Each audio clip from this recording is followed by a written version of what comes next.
Hi guys, and welcome to Uncle Scott's Kitchen. Today we're going to review this guy. This is a Vollrath carbon steel skillet. We're going to get it cleaned up and seasoned. We're going to compare it to De Buyer and Matfer carbon steel, cook some hopefully delicious food, and figure out if this is a good skillet for your money. Who knows? Let's jump in and get started.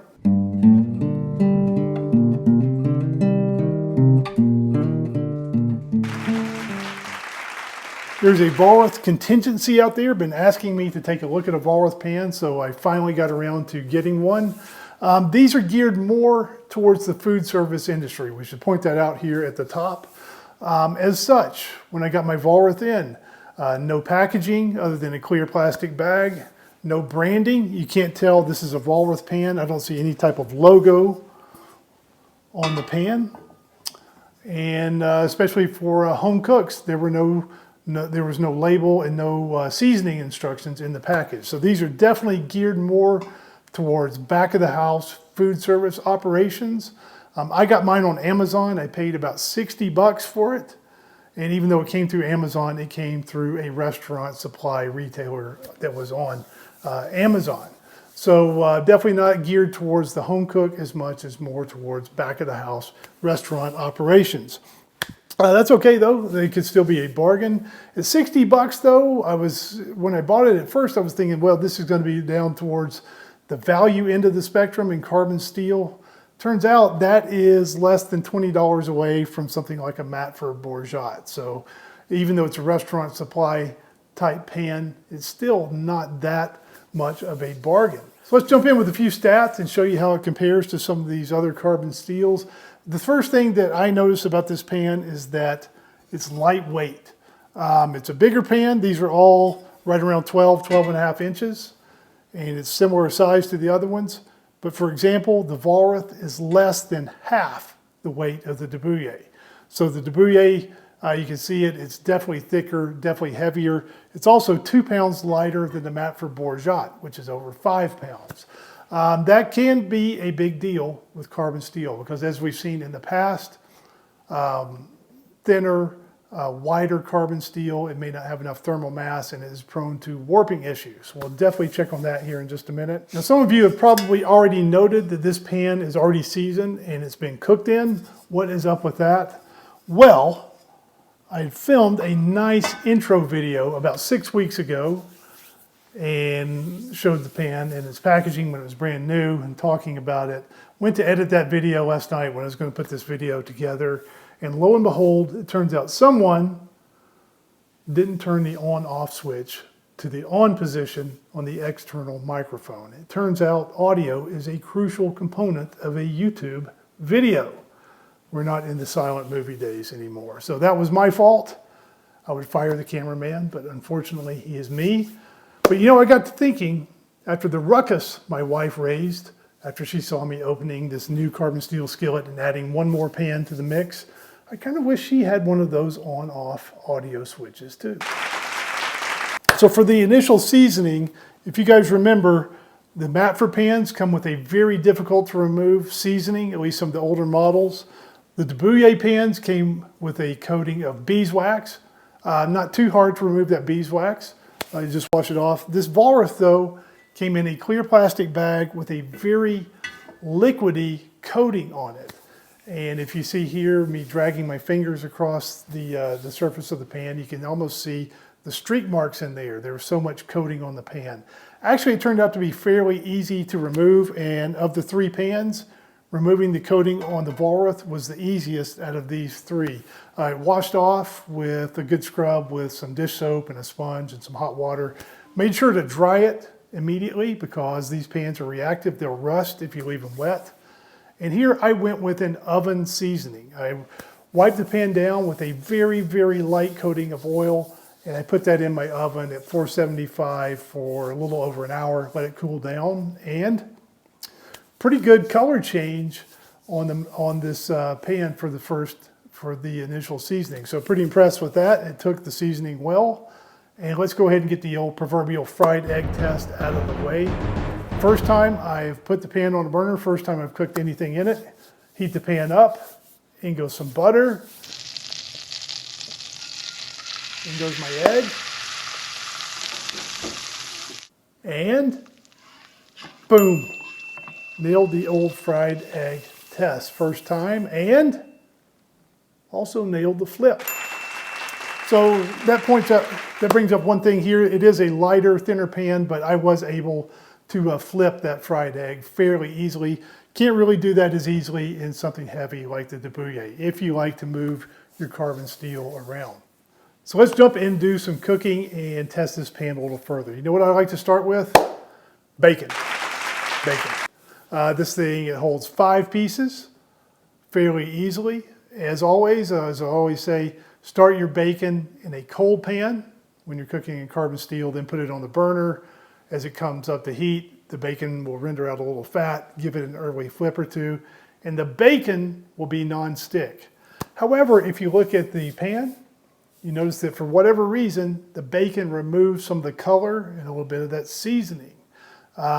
Bonus side tip here, if you can swing 2 carbon steel skillets, I would keep one pristine and only cook eggs in it, and I would use my other skillet for everything else. So keep one absolutely shiny, perfect surface. Eggs will slide around a lot easier. Things like bacon the bacon is one of the worst offenders as far as leaving any type of gunk in the pan and really affecting the seasoning. So we lost a little bit of our color here. So let's jump in now with some hamburgers. And here what I want to illustrate is that thinness, that lack of thermal mass in the pan. On the gas stove, I got the pan really hot, and I put the burgers in, and you hear them sizzle at first.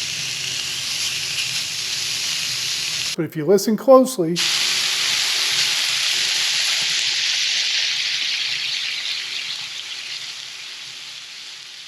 the sizzling goes away for a while.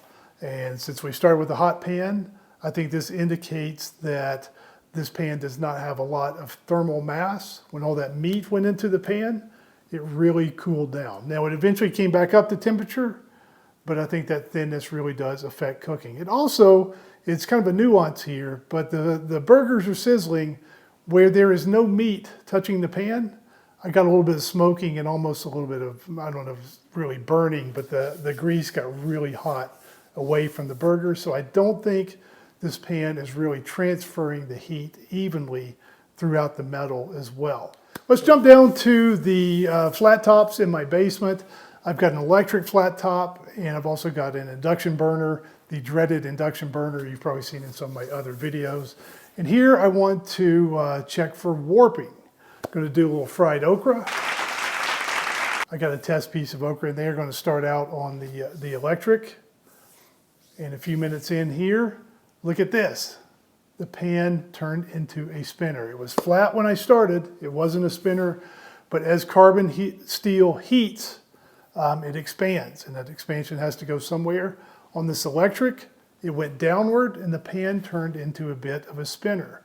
The craziest thing, though, and this is one of the interesting things about carbon steel, you can actually see it change shape in real time. As I cooked for a few more minutes, I think the heat had time to spread throughout the metal and equalize a little bit. That warping went away. Craziest thing.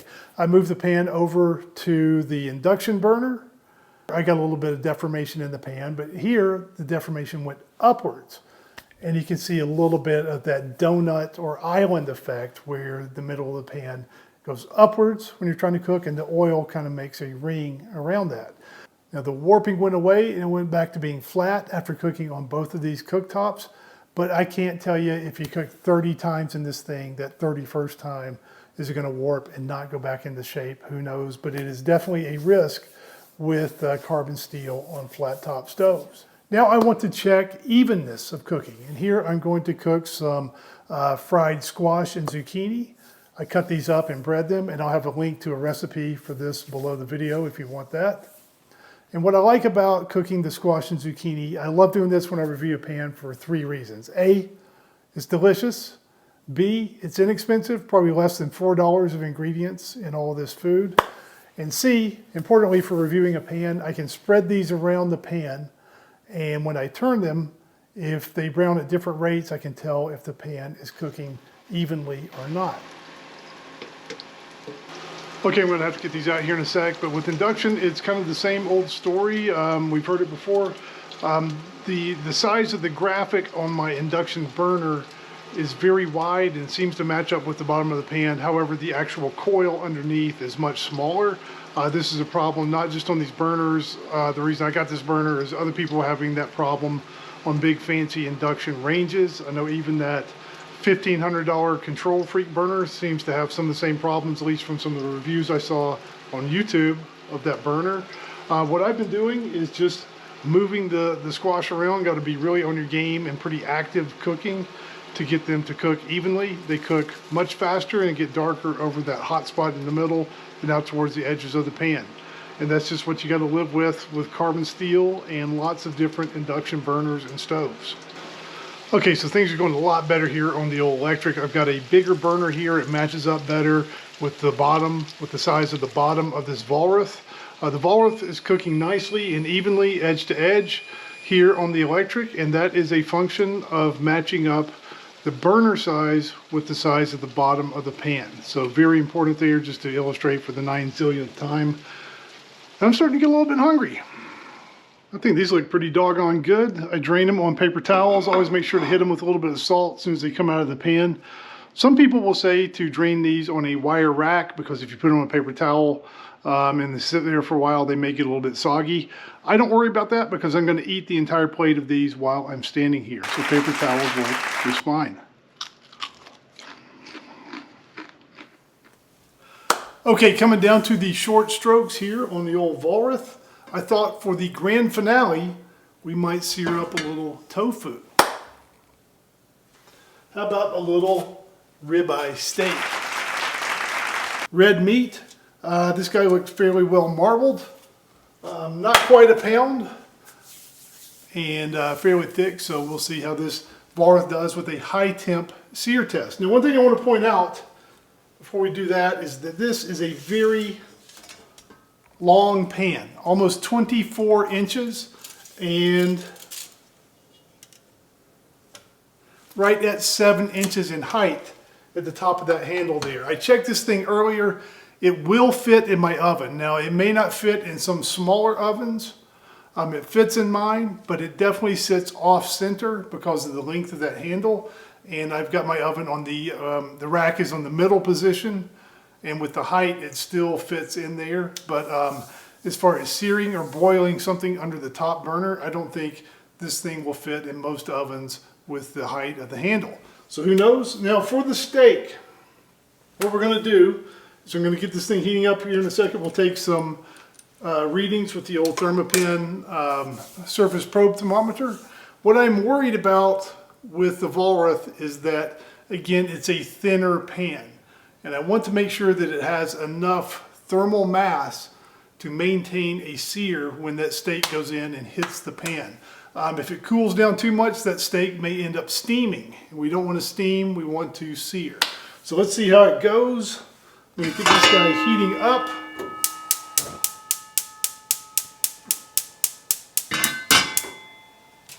Make sure there's no moisture on the steak.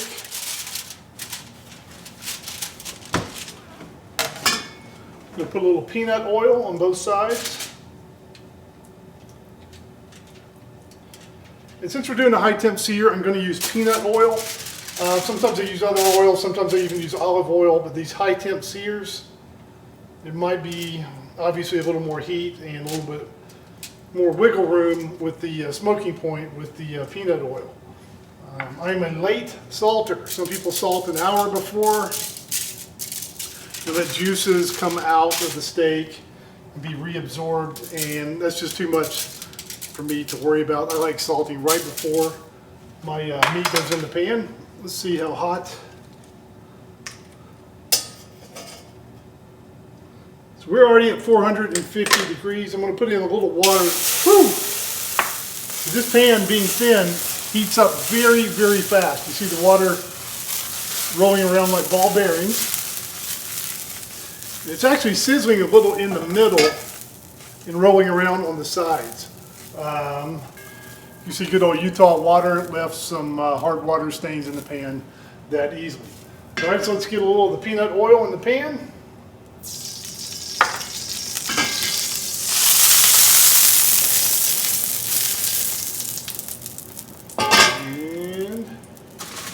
go.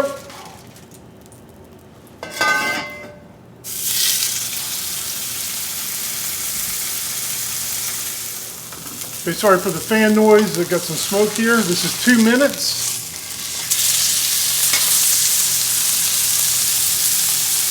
I would say that might be steaming a little bit there. I'm not quite convinced that searing exactly is want. Definitely got some searing around the sides, but in the middle, there's not as much crust there as I would like. Okay, so that's another 2 minutes.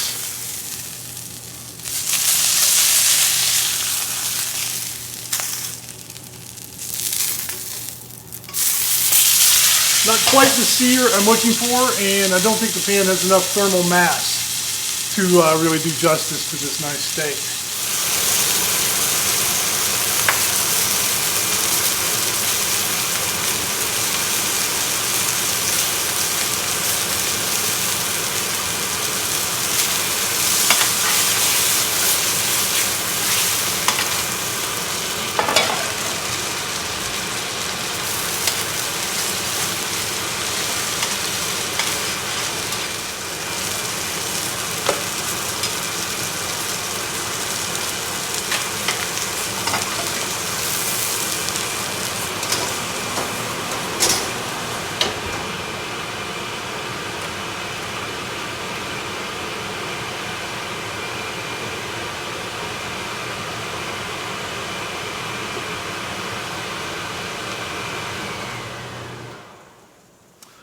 Okay, so I don't really think that pan was doing justice to that very nice looking steak. I think we got a little bit more of a steam than a sear. That's what I was worried about. I don't think it has enough thermal mass to really deliver enough heat once the cooler meat goes into the pan. Now around the edges where the meat was not touching, you saw a lot of smoke coming up from there. That's because the pan is thin. That's where the heat is coming through and really heating up that area, but it's not heating up directly under the meat. The heat isn't transferring evenly.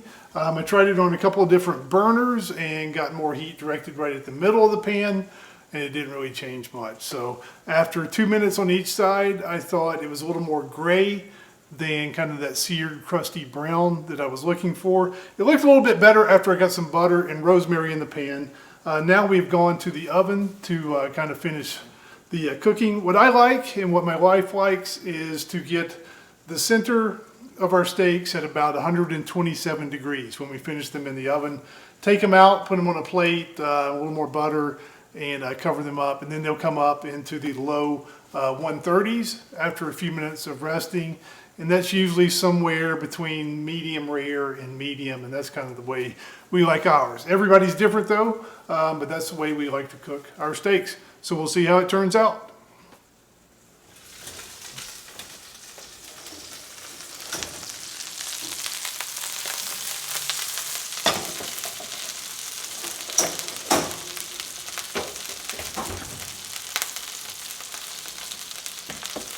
So it actually looks a lot better after coming out of the oven, I'll give it that.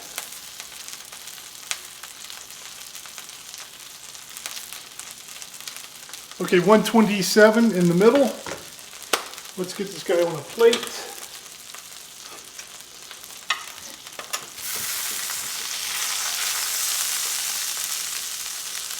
A little bit more butter. There it is, beautiful. I'm gonna let this guy rest for 5-10 minutes or so, and then we'll tuck in.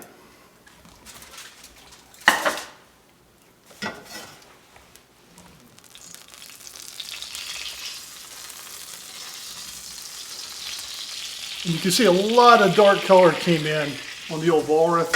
One way to darken in carbon steel skillets, especially when they're newer, is to sear red meat on a high temperature gas flame. And it really does put a lot of color change on your carbon steel skillets. Cheers, salute.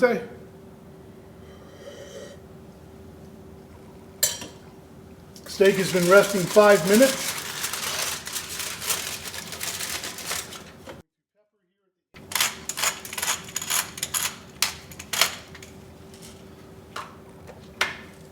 I'm not sure it has quite the crust on there that I was really hoping for.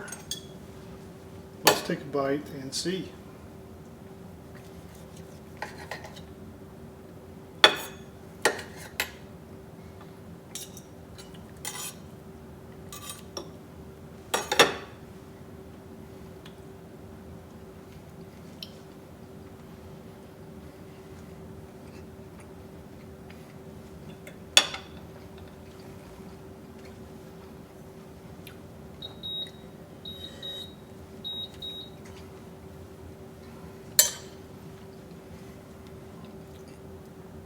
Not quite the crust on there that I was really hoping for, but still a pretty tasty steak with that butter, with that rosemary, fresh pepper at the end. Still a pretty good tasting steak. I think a thicker carbon steel or a cast iron would have done more justice to this piece of meat with a little bit better sear on the exterior. Still a tasty steak though, and I'm going to eat the entire thing. Nothing is going to go to waste. I just think maybe it might have turned out a little bit better, maybe thicker, heavier pan. Okay, now I was thinking about what rating to give this Vollrath. I don't want to be overly harsh. At the same time, I don't want to sugarcoat things either. The way I started thinking about it is that if I'm reaching for a carbon steel skillet, going to cook something here in my home kitchen, I'm reaching for a De Buyer or a Matfer well ahead of this Vollrath. Unfortunately for the Vollrath. I think it's just too thin, and I think that leads to temperature fluctuations. I think there are spikes and valleys in the temperature when food goes into the pan. Also, it doesn't have enough thermal mass to maintain a sear on something like a nice steak you might cook on your home cooktop. Now, for the restaurant industry, I'm sure it's a fine pan. For people that watch this video, for people like me, we're into carbon steel, we cook at home. I think there are a lot better choices out there. At $60, it's really not that much of a bargain. It's a little bit cheaper than, say, a Matfer, but it's still within $20. I would much rather spend the $20 and go for a Matfer, or if you want a pan that's a little bit thicker and a little bit better looking in your fancy home kitchen, I would go for a De Buyer, well ahead of the Vollrath. So I'm giving the Vollrath a slight thumbs down. I would avoid this for the home cook. However, I am giving Uncle Scott's Kitchen a resounding thumbs up. Make sure you leave your questions, comments, and feedback below the video. Thank you for watching. Make sure you check out the sales links if you want to see some carbon steel skillets I do recommend. Thank you for watching. We'll see you again next time on Uncle Scott's Kitchen.